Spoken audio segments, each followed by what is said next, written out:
Гүлжан ханым, біздің офлайн редакциямызға қош келдіңіз. Сіз маған оқырман болып келгеніңізге неше жыл болды?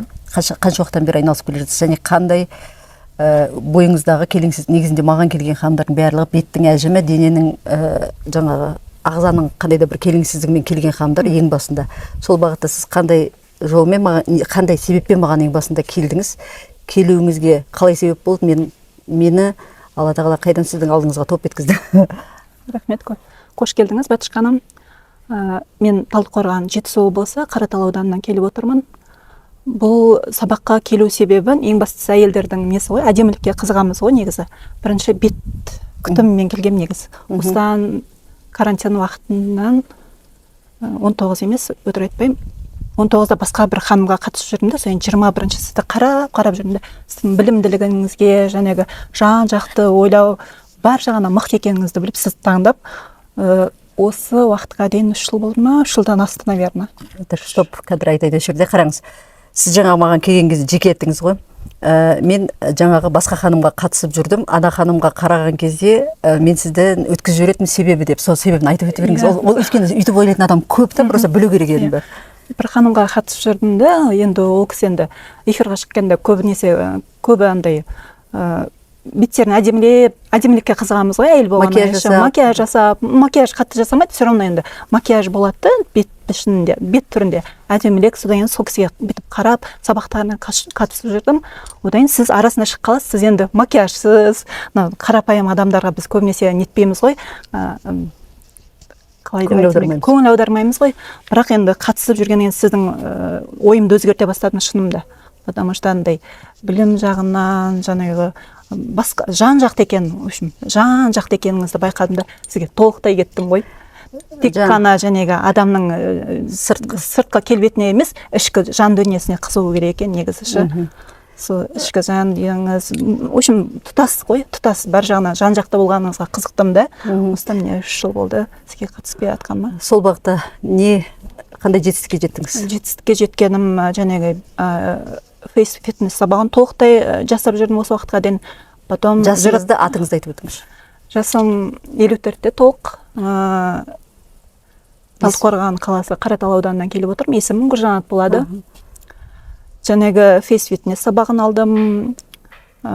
Және массаж сабақтар бар ғой, бөлек-бөлек, лифтинг, японский ма, соны алдым, қол массажы, соларды қарап жүрдім да, бірақ жиратовка арасында шығып қалады.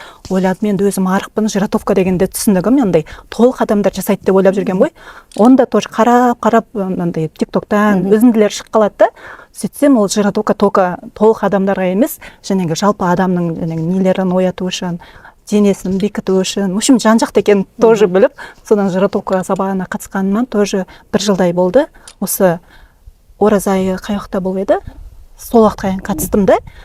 Ол кездерде бір 3 ай 4 ай болып қалды, қатыспағаным, өйткені бір кішкене бір проблемалар болып қалды да, үзіліп қалды арасында.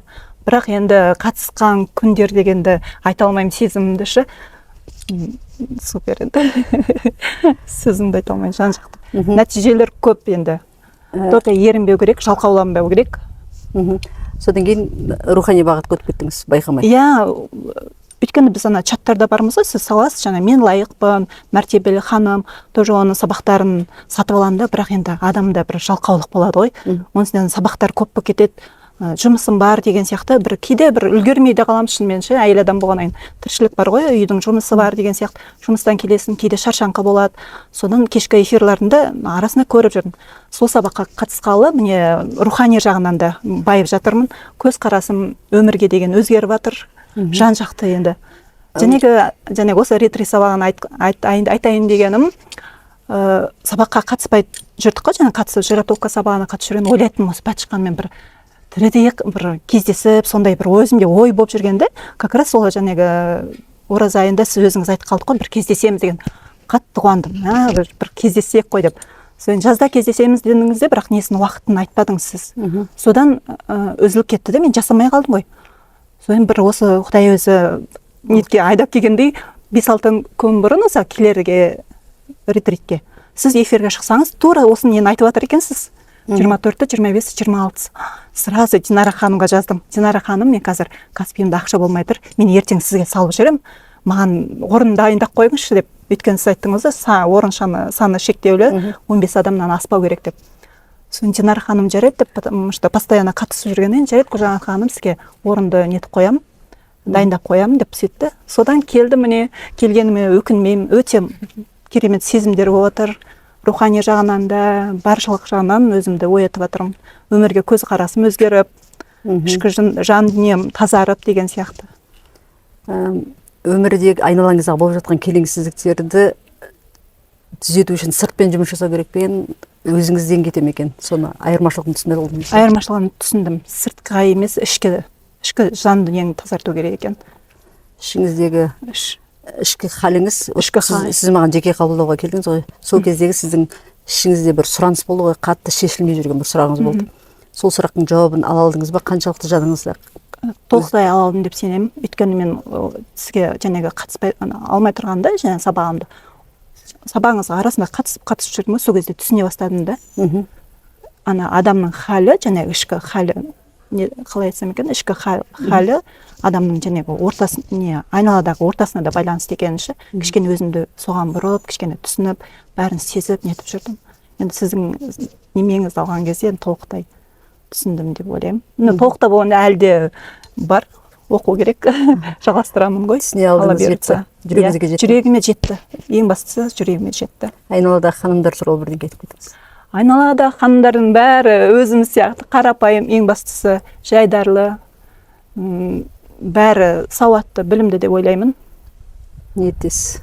Ниеттес. Ең бастысы. Ниетіміз бірдей. Ниетіміз түзу адамдарымыз деген ғой. Рахмет. Рахмет, сізге де көп рахмет. Алла разы болсын сізге. Егер сіз осы видеодағы ханым сияқты бетіңіздің әжімін жазып, икемділігіңізді қайтарып, сымбаттылығыңызды қайтарып қана қоймай, ішкі жан дүниеңіздің барлығын жарқыратқыңыз келетін болса, және адам баласы үшін жаратқан бар кереметке лайық болып өмір сүргіңіз келетін болса, мен сізге менің авторлық мен лайықпын сабағыма тегін қатысуға кеңес беремін.